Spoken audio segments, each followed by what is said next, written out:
Hi guys, my favourite cauliflower curry నా favourite. And మా ఇంట్లో ఎలా చేసినా కూడా క్యాబేజీని తింటారు. సో ఈరోజు మీకు ఒక సింపుల్గా చేస్తే చాలా ఎమ్మీగా టేస్టీగా కుదురుతుంది. ఓకేనా?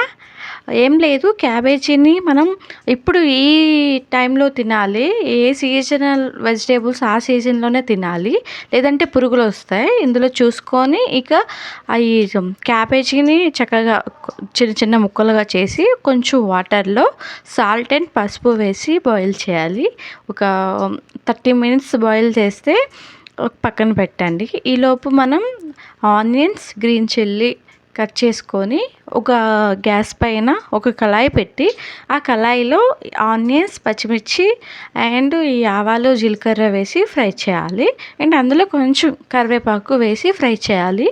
ఇలా ఫ్రై చేశాక కాసేపు అయ్యాక టమాటాస్ ఉంటాయి, టమాటాస్ 2-3 తీసుకొని ఆ టమాటాని మంచిగా చిన్న చిన్న ముక్కలుగా కట్ చేసుకొని అలా కళాయిలో వేసి కాసేపు ఫ్రై చేయాలి.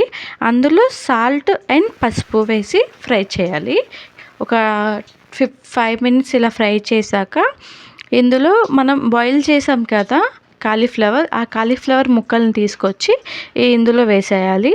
ఇలా ఈ మసాలాలో వేసి ఫ్రై చేయాలి. చేశాక ఒక 2-3 minutes అయ్యాక కర్డ్ ఉంటుంది కదా, కర్డ్లో కొంచెం కారం, salt and garam masala, chicken masala, ధనియాలు, జీలకర్ర చేసే మసాలా ఉంటే అది కూడా వేసుకోండి. చాలా టేస్టీగా ఉంటుంది. కర్డ్ మెయిన్, ఈ కర్డ్లోనే కర్రీ అంతా టేస్ట్ వస్తుంది. ఐ థింక్ మీరు ఎప్పుడు చేసి ఉండరు కర్డ్ వేసి. ఒకవేళ కర్డ్ వేసి చేస్తే కామెంట్ చేయండి. అండ్ ఇట్లా కర్డ్ వేసి చేస్తే కర్రీ చాలా ఎమ్మీగా వస్తుంది.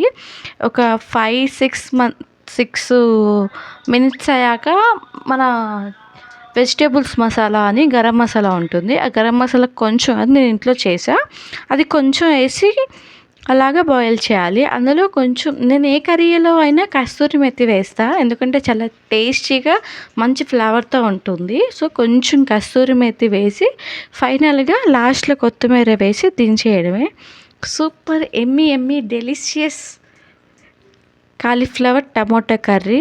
Please do like, say, subscribe.